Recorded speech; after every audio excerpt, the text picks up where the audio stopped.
My powers are ordinary, only my application brings me success.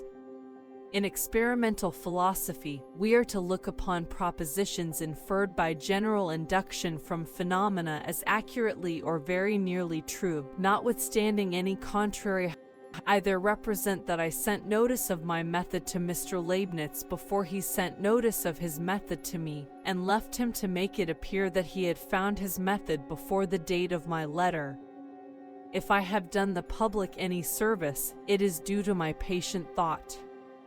The proper method for inquiring after the properties of things is to deduce them from experiments. The moon gravitates towards the earth and by the force of gravity is continually drawn off from a rectilinear motion and retained in its orbit.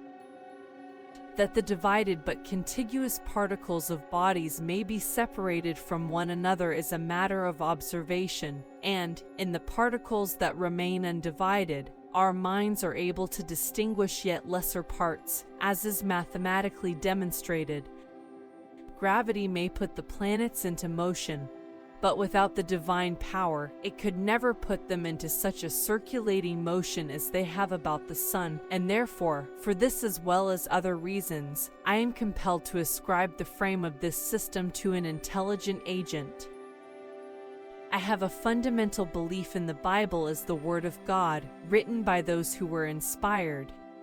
As a blind man has no idea of colors, so have we no idea of the manner by which the all-wise God perceives and understands all things.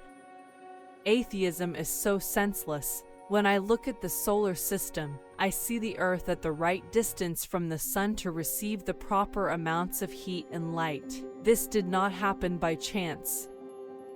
I do not love to be printed on every occasion, much less to be dunned and teased by foreigners about mathematical things or to be thought by our own people to be trifling away my time about them when I should be about the King's business.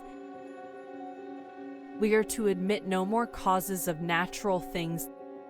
Hypotheses should be subservient only in explaining the properties of things but not assumed in determining them, unless so far as they may furnish experiments. The best and safest method of philosophizing seems to be first to inquire diligently into the properties of things, and establishing those properties by experiments, and then to proceed more slowly to hypotheses for the explanation of them. In the beginning of the year 1665, I found the method of approximating series and the rule for reducing any dignity of any binomial into such a series.